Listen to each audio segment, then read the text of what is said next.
사랑하는 성도 여러분, 오늘은 2021년도 1월 네 번째 주일입니다. 우리 모두 힘을 다하여 하나님께 예배를 드리겠습니다. 이제 다 같이 일어나서 찬송가 14장을 부르시겠습니다.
사도신경으로 우리의 신앙을 고백드리겠습니다. 나는 전능하신 아버지 하나님 천재 창조주를 믿습니다. 나는 그의 유일하신 아들 우리 주 예수 그리스도를 믿습니다.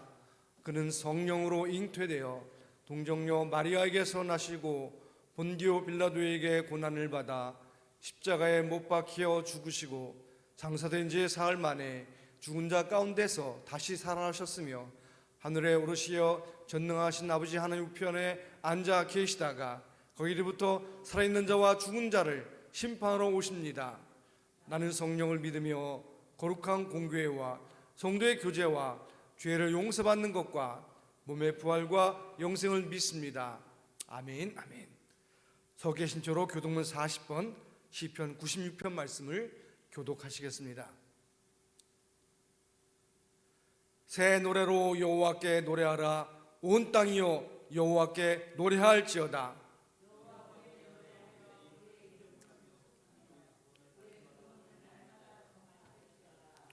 그의 영광을 백성들 가운데 그의 기이한 행적을 만민 가운데 선포할지어다.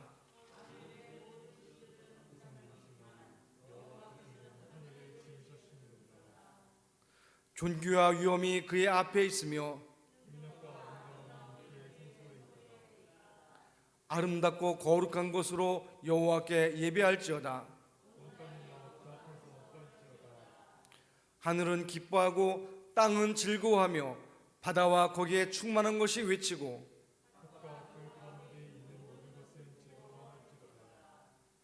그때 숲의 모든 나무들이 여호와 앞에서 즐거이 노래하리니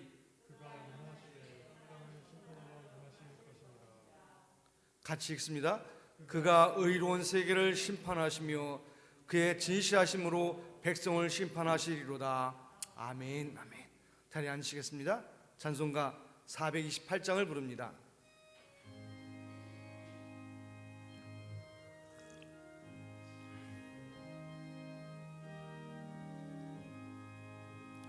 내 영혼의 햇빛 비치니 주 영광 찬란해. 이 세상 어떤 빛보다 이 빛 더 빛나네. 주의 영광 빛난 광채 내게 비춰 주시옵소서.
같이 기도하실 때 김수환 전도사님께서 대표로 기도 인도하시겠습니다.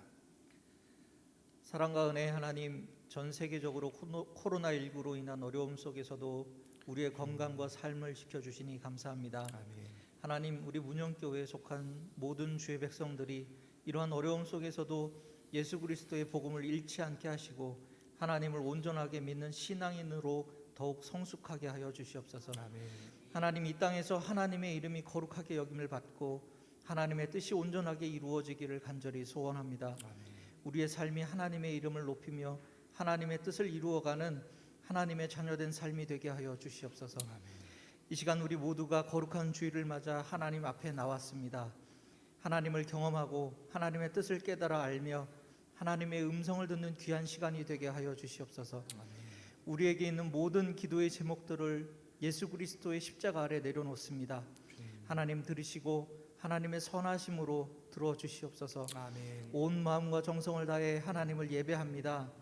하나님, 우리의 예배를 기쁘게 받아주시고 하나님의 은혜와 사랑을 경험하게 하여 주시옵소서. 아멘. 또한 이 시간에 가정에서 온라인으로 예배에 참여하는 우리 모든 문영교회 성도들에게도 동일한 은혜로 함께 해주셔서 하나님을 진정으로 예배하는 기쁨을 나누게 하여 주시옵소서. 아멘. 오늘 말씀을 전하시는 임은묵 담임 목사님에게 하나님의 놀라우신 은혜와 사랑으로 함께하여 주시고 성령의 충만함을 허락하여 주셔서 목사님의 말씀을 통해 하나님의 음성을 듣고 하나님의 뜻을 깨달아 하는 귀한 시간이 되게 하여 주시옵소서. 아멘. 이 시간에 함께하실 하나님을 기대합니다. 하나님, 속히 평범한 일상 속에서 하나님을 경험하고 하나님의 뜻을 이루는 우리 모두가 되게 하여 주시옵소서. 아멘. 하나님, 우리를 회복하여 주시고 새롭게 하여 주시옵소서. 그렇게 하실 하나님을 기대하며 예수님의 이름으로 기도합니다. 아멘.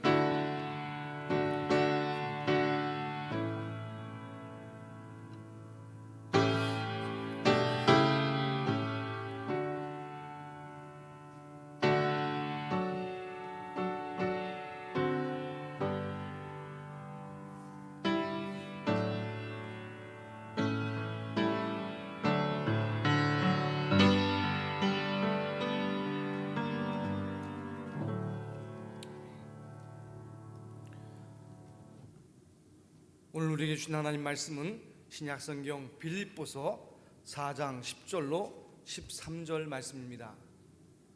많은 성경에는 신약성경 413쪽에 그 말씀이 있습니다. 321쪽에 그 말씀이 있습니다. 빌립보서 4장 10절로 13절 말씀을 제가 받들어 읽겠습니다. 내가 주 안에서 크게 기뻐함은 너희가 나를 생각하던 것이 이제 다시 싹이 남이니 너희가 또한 이를 위하여 생각은 하였으나 기회가 없었느니라. 내가 궁핍함으로 말하는 것이 아니니라. 어떠한 형편이든지 나는 자족하기를 배웠노니 나는 비천에 처할 줄도 알고 풍부에 처할 줄도 알아. 모든 일 곧 배부름과 배고픔과 풍부와 궁핍에도 처할 줄 아는 일체의 비결을 배웠노라. 내게 능력 주신 자 안에서 내가 모든 것을 할 수 있느니라. 아멘. 아멘. 오늘 말씀의 제목은 행복 바이러스입니다. 시골의 한 가난한 농부가 엄청난 액수의 복권에 당첨되었습니다. 그런데 본인은 그 사실을 잘 모르고 있어요. 주변 사람들이 그 이야기를 알고 있어요. 그런데 주변 사람들이 걱정은 뭐냐면 이 농부에게 엄청난 액수의 복권이 당첨되었다는 소식을 알려주면 평생 가난하게 살았던 이 농부가 갑자기 깜짝 놀래가지고 이제 심장마비를 일으키지 않을까 하는 염려가 되었던 것입니다. 그래서 그 동네 목사님을 찾아가서 목사님에게 자초지종을 말했어요. 이 농부에게 가서 목사님이 좀 놀라지 않도록 잘 얘기해서 불상사가 벌어지지 않도록 말해주기를 요청했던 것입니다. 그러니까 목사님도 이제 기도를 하고 그 집을 방문해서 농부를 만나러 갔습니다. 교회 다니는 성도님이니까 이렇게 불렀어요. 성도님, 지금까지 어렵게 생활하셨는데 만약에 200억 원 정도의 돈이 생긴다면 어떻게 할 것 같습니까? 하고 물었어요. 매우 조심스럽게 물었죠. 그랬더니 농부가 이제 웃으면서 그렇게 얘기해요. 200억이요? 아유, 저는 그런 돈 생각도 못 해봤어요. 내가 200억 생기면요, 목사님 내가 100억 줄 거예요. 그랬더니 그 순간 꽈당 하는 소리가 들리더니 목사님이 심장마비로 쓰러졌다는 거예요. 너무나 흥분한 목사님이 이제 놀래고 말았다는 것이죠. 인간이 재물로부터 탐욕으로부터 자유로울 수 있다는 것은 매우 어려운 일입니다. 인간의 욕망이라고 하는 것은 뻥 뚫린 항아리처럼 넣어도 부어도 채워지지 않습니다. 많이 가진 사람은 더 많이 가지려고 생각을 하고 있어요. 미국의 최고 부자나 CEO들에게 지금 가장 필요한 것이 무엇이냐 하고 물었더니 아직 우리에게 조금 더 많은 돈이 필요하다 그렇게 말했다는 거예요. 그러니까 인간은 소유함에 만족이 없어요. 아무리 인간이 무소유하고 외쳐도 그것은 쉬운 일이 아닙니다. 여러분 아시는 법정 스님이 쓴 무소유라는 책이 있었죠. 그런데 여러분 기억하신 분 계시겠습니다만은 이 법정 스님이 갑자기 돌아가셨을 때 그분이 쓴 그 무소유 책을 사람들이 구하느라고 그걸 소유하느라고 난리가 난 적이 있어요. 이제 이미 그 서점에서는 절판이 되었고 시중에 돌아다니는 책을 사람들이 구하려고 2배, 3배, 10배 값을 주고 그걸 구입하려고 했다는 거예요. 참 그 무소유 책을 소유하려고 사람들이 이렇게 다녔다는 거예요. 근데 그 중에 어떤 사람들은 법정 스님을 존경해서 그런 분도 있지만 많은 분들이요, 이제 법정 스님이 돌아가셨으니까 그 책을 가지고 있으면 큰 돈이 되겠다, 그렇게 생각하는 사람이 있었다는 거예요. 근데 그 책에 보면 이런 이야기가 나와요. 이 스님이 어느 날 지인으로부터 아주 값비싼 난을 하나 선물로 받았습니다. 난의 모습이나 그 자태 그리고 향기가 참 너무나 좋았어요. 그래서 이 스님은 시간만 나면 난을 바라보고 이 난을 키우는 재미가 너무 좋았어요. 근데 어느 날 난을 돌보다가 생각해 보니까 이 난이 자기를 지배하고 있다는 생각을 하기 시작했어요. 어떤 때는 수행을 하기 위해서 가만히 앉아 있으면 난이 모습이 떠오르는 거예요. 또 어떤 경우에는 너무 햇빛이 강한 데 내놨나 하고 염려가 되기도 했어요. 지인을 만나러 밖에 갔다가 이제 비가 오면 제일 먼저 걱정되는 게 이 밖에다 내놓은 이 난이 비를 맞지는 않을까 걱정되었다는 거예요. 그러면서 언제부턴가는 이 난이 자기를 지배하고 있다는 사실을 알게 되었다는 거예요. 그래서 이 난초에 대해서, 난에 대해서 욕망으로부터 자유로울 수 있는 비결이 무엇일까요? 이 스님은 생각을 하다가 그 난초를 사랑하는 사람에게 주었다는 거예요. 그러자 그 순간부터 그에게는 자유함이 있었다는 것입니다. 우리가 무언가로부터 자유함을 얻는다, 쉬운 일은 아니에요. 우리가 우리의 삶 속에서 소유하고자 하는 욕망의 노예가 되면 근심과 걱정과 염려 가운데 살 수밖에 없다는 것입니다. 결국 그것은 행복을 잃어버리게 만든다는 거예요. 여러분, 행복이 무엇입니까? 영어로는 해피니스죠. 그 사전에 보면 이렇게 되어 있어요. 첫째, 복된 좋은 운수. 또 두 번째, 생활에서 충분한 만족과 기쁨을 느끼는 흐뭇한 상태. 그렇게 정해놓고 있어요. 여러분, 생각해보면 가난한 사람은요 정말 허기질 때 배를 채우기 위해서 라면 한 그릇 먹어도 정말 만족해요. 그러나 돈이 많은 사람은 앞에 진수성찬을 차려놔도 불만족스러울 때가 있다는 것입니다. 이게 바로 삶의 아이러니예요. 모순이에요. 여러분, 바이러스라는 존재를 아시지요? 동물이나 식물이나 다른 세균이나 살아있는 세포에 기생하면서 이제 그 안에서 증식이 가능한 미생물을 말하는 것입니다. 주로 질병을 유발하는 병으로 알려져 있지만 사실은 이 바이러스가 또 어떤 것은 사람에게 유익을 주는 경우도 있다는 거예요. 그러나 여러분, 요즘 보면 온 세계를 공포로 몰아넣고 있는 코로나19 바이러스 생각해 보세요. 정말 얼마나 많은 이제 어려움을 주고 있습니까? 그러나 이제 더 무서운 것은 코로나19 바이러스가 무서운 전염력을 가진다는 거예요. 요즘 또 보니까 코로나19 바이러스가 또 변이종이 생겨가지고 그 변이종은 또 더 많은 전염력을 가져서 더 많은 사람이 감염될지 모르겠다, 또 대유행이 올지 모르겠다 하는 그런 불안에 빠져 있다는 거예요. 백신이 개발되었지만 혹시 이제 새로운 변이 바이러스가 또 백신을 무력화시키지 않을까 하는 걱정도 있다는 거예요. 그러니까 코로나 바이러스 참 요즘 유명하죠. 또 여러분 아시다시피 컴퓨터 바이러스도 아시죠. 그러니까 바이러스는 일반적으로 어떤 것을 감염시키는 전달체를 말하는 것입니다. 몇 년 전에 미국의 샌디에고 캘리포니아 대학 제임스 파울로 교수가 이제 브리티시 메디컬 저널이라는 곳에 이제 그 논문을 실었는데요. 거기 보면 행복은 전염된다, 행복 바이러스는 전염된다 하는 그런 논문을 발표했어요. 그는 논문에서 이렇게 말합니다. 사람의 행복 바이러스는 평균 3사람까지 건너서 영향을 미친다는 거예요. 그리고 이때 개인의 행복 지수를 최소한 6% 이상 개선시키는, 상승시키는 효과가 있다는 것입니다. 다시 말하면 A라는 사람이 행복하면 그 옆에 있는 B라는 사람도 행복해지고, 또 그 B라는 사람이 행복해지면 또 하나 건너 C라는 사람도 행복해질 수 있다는 거예요. 그러니까 친구가 행복하면 내 행복 지수는 올라간다는 거예요. 내 곁에 있는 사람이 행복하면 내 옆에 있는 사람이 행복해진다는 거예요. 특별히 그 가까운 사람이 이제 먼 거리가 아닌 가까운 거리에 산다면 행복 지수가 무려 42%나 증가된다는 이야기가 있어요. 이만큼 행복은 전염된다는 거예요. 행복은 전염되는 바이러스와 같다, 그렇게 말을 했어요. 오늘 설교 제목이 바로 행복 바이러스예요. 여러분, 코로나19 바이러스로 너무나 힘들고 지쳐있는 우리 영혼에 행복의 바이러스로 치유받으시길 주의 이름으로 축원합니다. 우리 모두가 이 행복 바이러스에 감염되어서 행복한 세상을 살았으면 좋겠다 하는 마음으로 말씀의 제목을 그렇게 정했어요.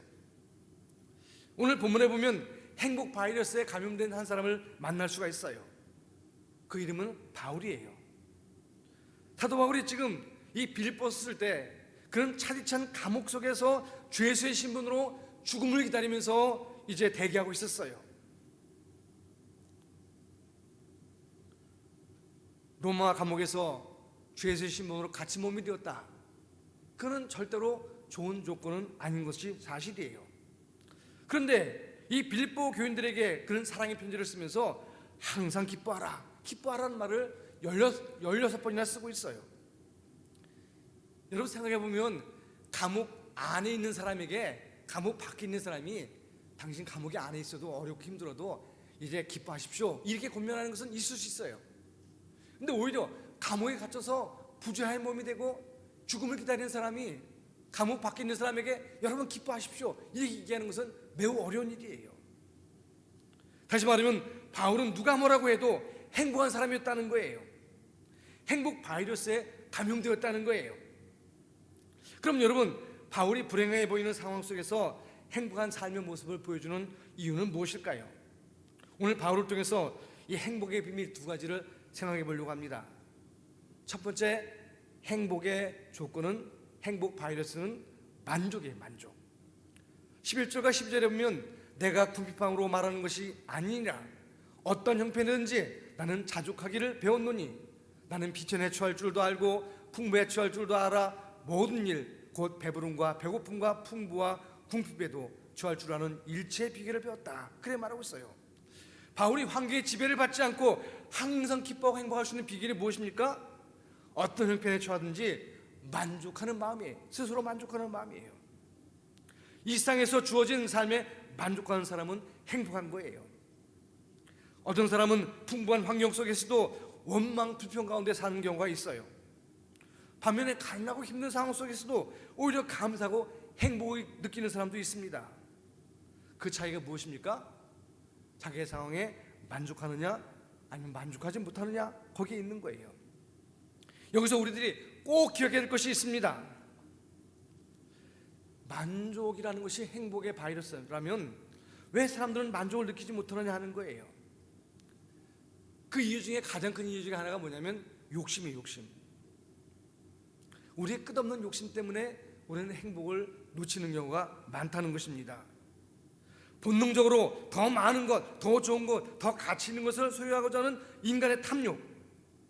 물론 여러분, 인간의 욕심이라는 게 그 자체가 무조건 나쁘다 말할 수는 없어요. 적절한 인간의 욕심은 더 나은 미래를 향해서 달려가는 촉매 역할을 하는 거예요. 공부한 학생이 자기 공부하다가 내가 지금 이 성적에 만족하지 못해, 난 더 열심히 해야 돼, 그렇게 욕심이 생겨야 공부를 하게 되는 거죠.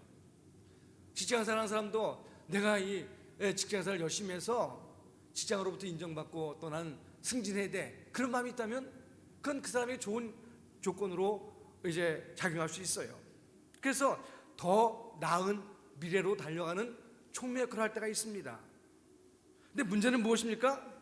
우리의 욕망이 필요 이상으로 지나칠 때 문제가 되는 거예요. 절제되지 않을 때 문제가 되는 거예요. 예를 들어서 여러분, 식욕을 생각해 봅시다. 먹는 거.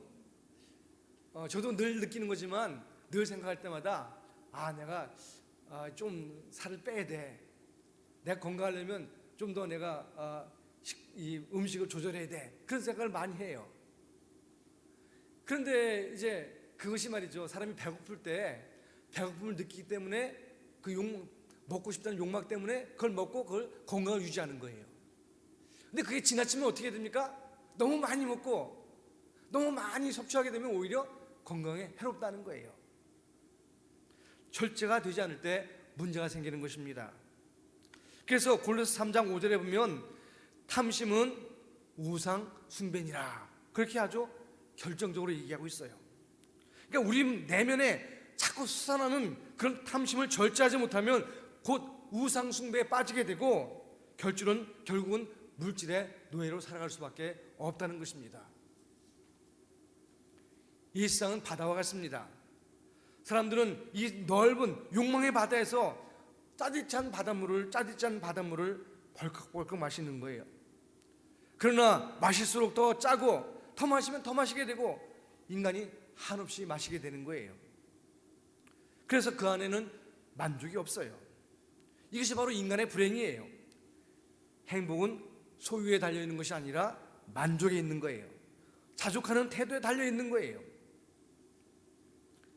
사람을요 이제 어떤 의미에 따라서 두 종류로 나눈다면 온도계 같은 사람이 있는가 하면 온도 조절계 같은 사람이 있어요. 여러분 온도계, 수은주로 된 온도계를 생각해 보세요.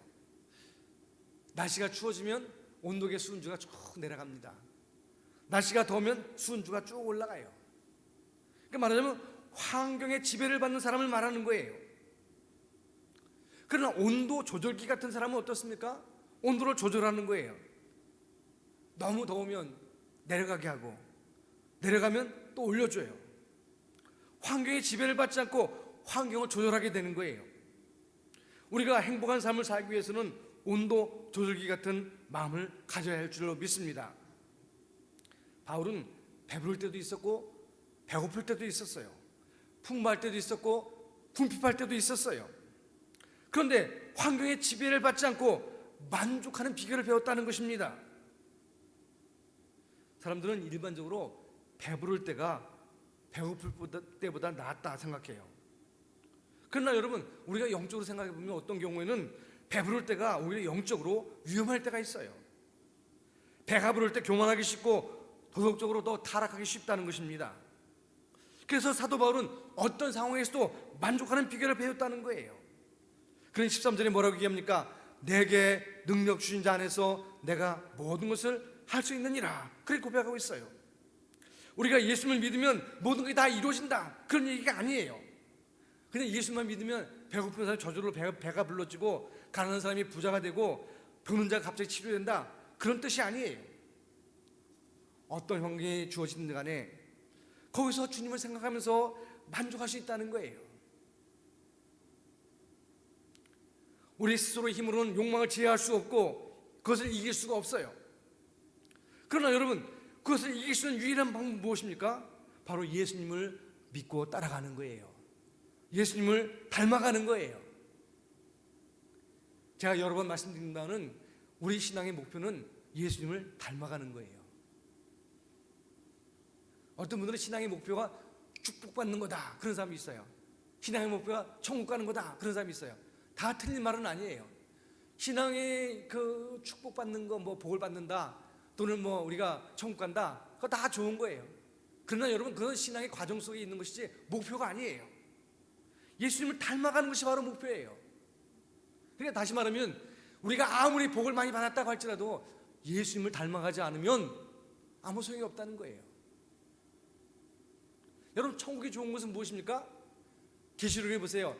예수님이 우리 함께 하시기 때문에 우리가 좋은 거예요. 그 천국이 좋은 거예요. 무슨 뭐 금이 있고 은이 있고 무슨 뭐 생명수가 흐르고 그것 때문에 좋은 게 아니에요. 사실은.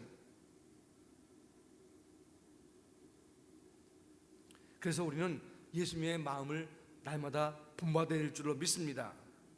내 욕망의 지배를 받지 않고 내 안에 계신 주님의 역사를 따라서 성령이 나를 지배하도록 내놓으시기 바랍니다. 주님께서 내 삶을 다스리고 통치하실 때 진정한 만족의 삶이 일어날 줄로 믿습니다. 그래서 사도 바울은 갈라디아서 2장 20절에 이렇게 얘기합니다. 내가 그리스도와 함께 십자가에 못 박혔다. 그래서 나는 이제 내가 사는 것이 아니다. 오직 내 안에 그리스도께서 사시는 것이다. 이제 내가 육체 가운데 사는 것은 나를 사랑하사 나를 위하여 자기 몸을 버리신 하나님의 아들을 믿는 믿음 안에서 사는 것이다. 그렇게 고백하고 있어요. 이것이 바로 바울이 행보할 수 있는 비결인 줄로 믿습니다. 구약의 하나님의 사람이라고 여겨졌던 다윗은 이렇게 고백합니다. 여러분 잘 아시는 시편 23편 1절에 여호와는 나의 목자시니 내게 부족함이 없으리로다. 그렇게 고백하고 있어요. 여러분, 다윗이 그 삶이 평탄하기 때문에 이런 고백을 드린 게 아니에요. 사실은 그가 시편 23편을 쓸 때 가장 어려운 인생의 시련에 직면했어요. 사울 왕에서 죽음의 그림자를 밟으며 쫓기는 상황이었어요. 그런 위급한 상황에서도 다윗은 두려워하거나 낙심하지 않았어요. 오히려 내 인생에 부족함이 없다고 고백하고 있어요. 그 이유가 무엇입니까? 삶의 목자가 되신 주님께서 나와 항상 함께 하시기 때문이라고 그는 고백하고 있어요. 4절에 보세요. 내가 사망의 음침한 골짜기로 다닐지라도 해를 두려워하지 않을 것은 주께서 나와 함께 하심이라. 주의 지팡이와 막대기가 나를 안위하시나이다. 할렐루야. 여러분, 그 골짜기가 얼마나 위험하고 어두우면 사망의 음침한 골짜기겠습니까? 그런데 그런 사망의 음침한 골짜기를 다닐지라도 나를 해하는 세력으로부터 나는 안심한다는 거예요. 왜? 주님께서 나와 함께 하시기 때문이라는 거예요. 주님이 함께 하시기 때문에 어디를 가든지 주님 때문에 만족할 수 있다는 것입니다.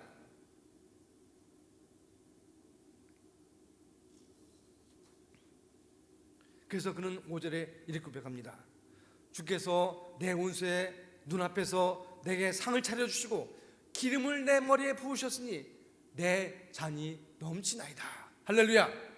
한번 따라서 합시다. 내 잔이 넘치나이다. 여러분, 우리는 환경의 지배를 받는 온도계 같은 삶에서 벗어나야 돼요. 좀 힘들고 어렵다고 비관하고 낙심할 필요가 없어요. 또 배부르고 가졌다고 이제 교만할 필요가 없어요. 어떤 상황이 있든지 주님이 나의 목자가 되시고 나와 함께 하심을 믿을 때 우리는 감사할 수 있어요. 만족할 수 있어요. 행복할 수 있어요. 여러분, 이런 만족으로 행복을 누리는 여러분 되시길 주의로 축원합니다. 두 번째 성경에서 제시하고 있는 행복의 바이러스는 나눔이에요. 나눔. 사람이 아무리 많은 것을 소유해도 그가 계속 탐욕으로부터 자유하지 못한다면 그것은 불행한 인생을 살 수밖에 없다는 것입니다. 사람은요, 받는 것보다 주는 기쁨이 더 커요. 많은 것을 가지고 있어도 그것을 자기만을 위해서 쌓아둔다면 그것은 참된 복이 아니에요. 그것을 지키기 위해서 더 많은 에너지를 써야 되고 염려와 근심 가운데 살아야 되는 거예요. 옛날에 그런 얘기가 있죠. 옛날에 동남아에서는요, 임금님이 아주 자기가 꼴 보기 싫은 신하에게 선물을 줘요. 뭐 주느냐?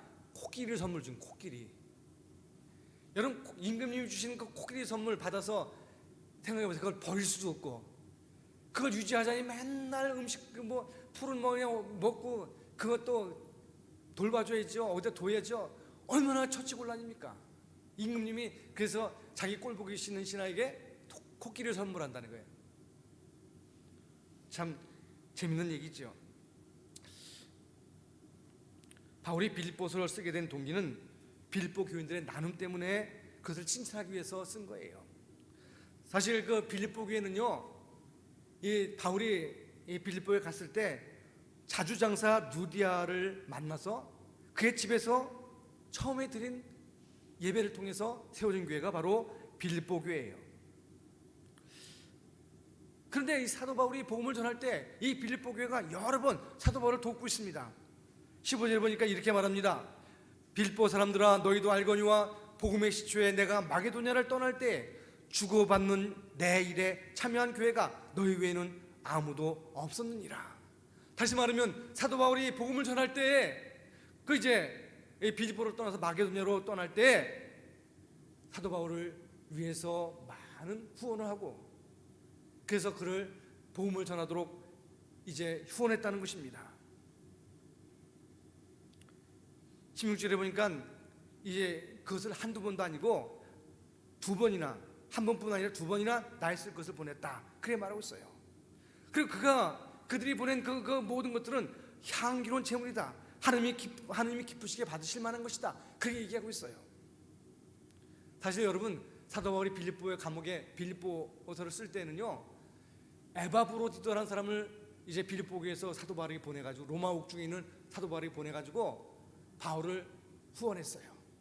그러니까 에바브로디도의 그 후원 때문에 사도 바울은 그 이제 복음을 전할 수 있었던 거예요.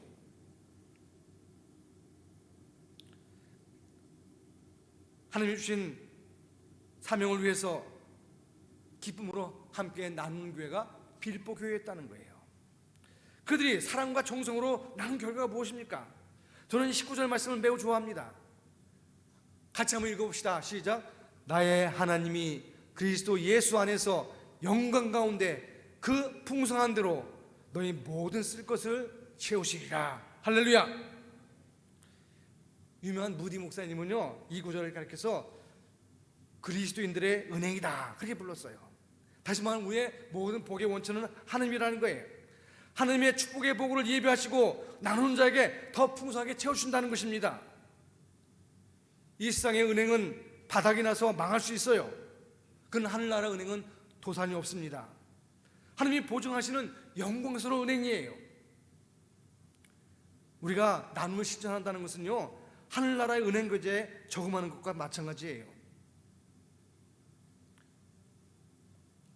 하늘나라 은행에 저금하면 성경에 보면 적어도 30배, 60배, 100배 이자를 받게 된다는 거예요.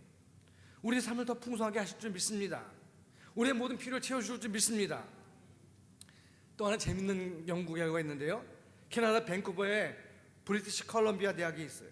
그러면 그 대학에 엘리자베스 던이라는 사람이 이제 사이언스지에다가 논문을 발표했는데, 그 미국인 630명을 조사했는데 소득에 관계없이 선물을 사거나 자선단체에 기부하는 사람, 그러니까 다시 말하면 다른 사람을 위해서 돈을 쓰는 사람이 자신을 위해서만 돈을 쓰는 사람보다 행복함을 느끼는 것이 더 크다 하는 것을 발견했어요.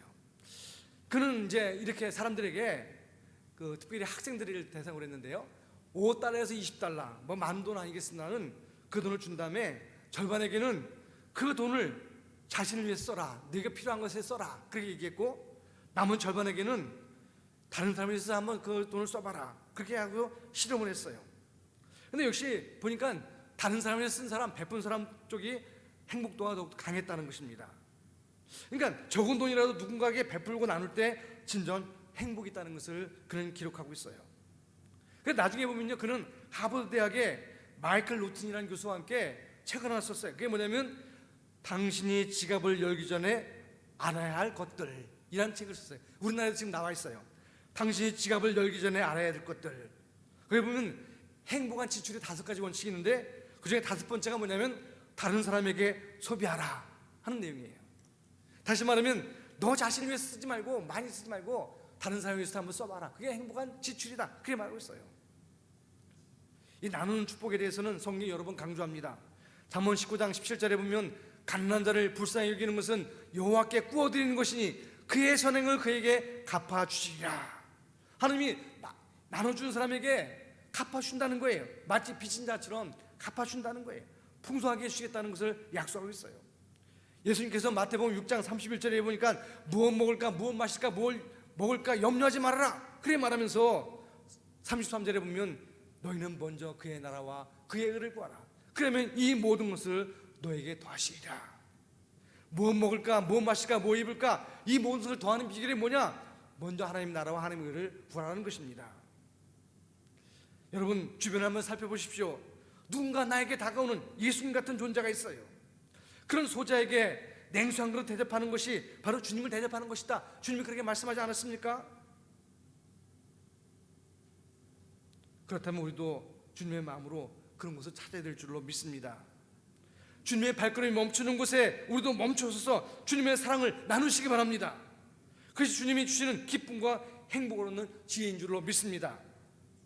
하나님은 죄에 빠진 인간을 위해서 최고의 선물을 주셨어요. 그게 뭡니까? 바로 예수님이에요. 그 예수님 안에 우리 인생의 모든 비밀이 담겨 있어요. 그분 안에 인생의 모든 풍성함이 있습니다. 그분만이 진정한 행복의 근원이신 줄 믿습니다. 사도 바울은 그것을 알았기에 내가 지금까지 자랑하던 모든 것을 배설물로 여기고 예수 그리스도를 아는 것이 가장 고상하다 그렇게 말했던 거예요. 그럼 오늘 예수님의 피 묻은 복음, 그것을 위해서 자신을 드렸던 것입니다. 사도 바울은 예수님 한 분만으로 만족했고 진정 행복을 느꼈어요. 여러분 행복은 바이러스와 같습니다. 바울의 행복이 빌립보 교인에게 나눠졌던 것처럼 우리도 주님이 주신 은혜를, 그 복을 이웃과 함께 나누시기 바랍니다. 그 행복의 바이러스가 전염될 줄로 믿습니다. 그러면 우리가 먼저 어떻게 돼요? 우리가 먼저 행복 바이러스에 감염되어 있어야 돼요. 그 비결이 무엇입니까? 만족할 줄 아는 비결이 지혜예요. 온도계 같은 인생이 아니라 온도 조절기처럼 어떤 상황에서도 상황을 조절하고 만족할 줄 아는 마음, 내게 주는 종을 감사하고 나누는 마음, 그 나눔으로 풍성해지고 기적을 체험할 때 우리의 진정한 행복이 넘칠 줄로 믿습니다. 우리가 이 코로나19로 이 나쁜 바이러스, 병을 일으키는 바이러스 때문에 고통을 받는 이 사회 속에서도 행복의 바이러스 같은 사람이 되어서 이제 세상을 아름답게 만들어가는 믿음의 주인공 되시기를 주의 이름으로 축원합니다. 기도드리겠습니다. 하나님 아버지, 우리를 불러주셔서 감사합니다. 어려운 시대, 힘든 시대, 고난의 시대가 왔지만 이럴수록 우리가 더욱더 주님으로 말미암아 만족하고 기쁨으로 이웃에게 행복을 전해주는 믿음의 사람, 은혜의 사람 될 수 있도록 역사해 주옵소서. 주의 도우심을 믿사옵고 예수님의 이름으로 감사하며 기도드리옵나이다. 아멘. 찬송가 411장을 부르시면서 하나님께 헌금을 드리겠습니다.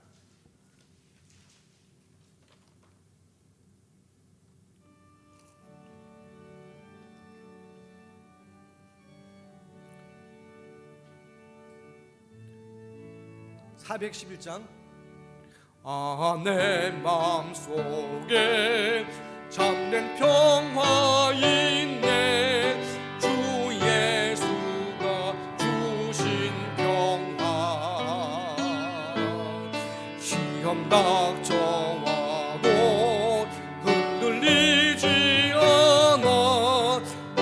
귀하다 이 평안함. 주가 항상 계셔 내 맘속에. 주가 항상 계셔 기쁘다. 주 나의 맘에 계셔 위로하시네. 어찌 내가 주를 떠나 살까. 귀한 평화 내가 받고 보니 내 슬픔이 사라지고 마음의 기쁨 넘쳐 주를 찬양하네. 평화의 임금 예수. 주가 항상 계셔 내 맘속에. 주가 항상 계셔 기쁘다. 주 나의 맘에 계셔 위로하시네. 어찌 내가 주를 떠나 살까. 주 날개 아래 내가 사는 동안 이 보배를 빛내리라. 기쁜 그날이와 주를 만나 뵐 때 평화가 영원하리. 주가 항상 계셔 내 맘속에. 주가 항상 계셔 기쁘다. 주 나의 맘에 계셔 위로하시네. 어찌 내가 주를 떠나 살까. 아멘. 기도드리겠습니다. 우리와 함께 하셔서 늘 우리를 지키시고 인도하신 하나님 감사합니다. 주님의 사랑 안에 사는 믿음의 사람들이 오늘도 기쁨으로 주님 앞에 예물을 드립니다. 우리가 주님 안에 사는 기쁨과 만족을 가지고 이웃에게 행복을 전파하게 하시고 이 땅에 사는 동안에 그리스도인답게 살 수 있도록 은혜를 부어 주옵소서. 하나님, 물질이 나를 지배하지 않고 오히려 내가 물질을 가볍게 씀으로 말미암아 이 물질이 쓰이는 곳마다 하나님의 영광이 나타나게 하시고 먼저 주의 나라와 주의 의를 위해서 사용하는 저희를 될 수 있도록 인도해 주옵소서.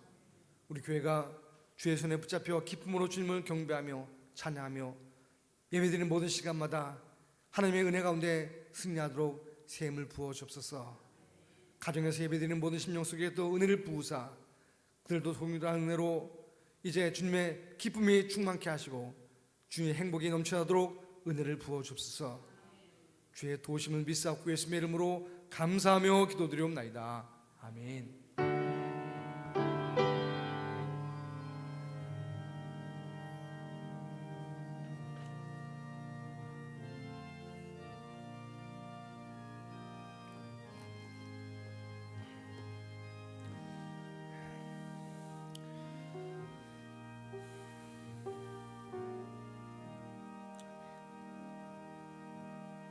할렐루야. 광고 말씀드리겠습니다. 2020년도 기부금, 헌금 영수증이 필요하신 분은 전사님께 말씀해 주시든지 저한테 전화로 알려주시기 바랍니다. 지난주부터 수요 저녁 예배를 시작했습니다. 이제 저녁 예배 통해서 하나님 말씀을 듣고 함께 나누는 귀한 시간을 갖게 되었는데 여러분 꼭 기억하시고 수요일 저녁 7시 반에 시작되는데 찬양은 7시부터 돼요. 그리고 7시 반에 이제 말씀을 듣기 시작합니다. 여러분들 꼭 참여하시기 바라고요. 은혜가 넘치는 그런 예배가 될 수 있도록 협조해 주시기 바랍니다. 오늘 이렇게 이 예배도 온라인으로 진행되는데요. 이 온라인으로 예배드리는 분들도 헌금에 꼭 동참하시기 바랍니다. 예배 순서지에 보면 계좌번호가 있습니다. 함께 꼭 이제 교회를 위해서 또 하나님 나라를 위해서 헌금에 동참해 주시기 바랍니다. 혹시 다른 광고 있으십니까? 이제 우리 다 같이 일어나서 송영 54장 부르신 후에 축도로 예배를 마치겠습니다.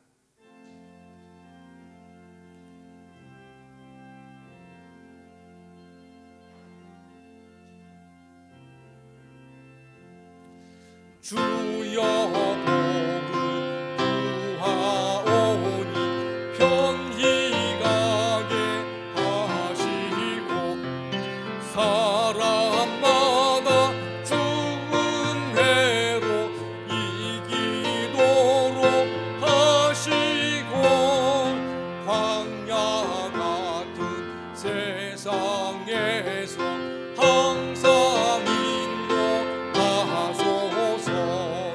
주의 복된 말씀 듣고 무한 감사합니다.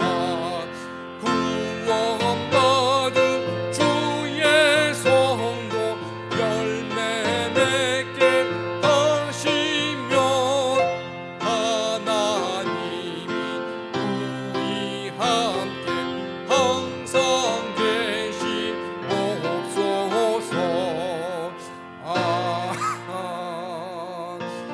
아멘. 이제는 우리 주 예수 그리스도의 은혜와 아버지 하나님의 놀라우신 사랑하심과 성령님의 교통하심과 충만해 주 인도하심이 주 안에서 기쁨을 누리며 주 안에서 만족한 삶을 누리기 원하는 모든 심령 속에 이제부터 영원히 함께 하시기를 간절히 축원하옵나이다. 아멘.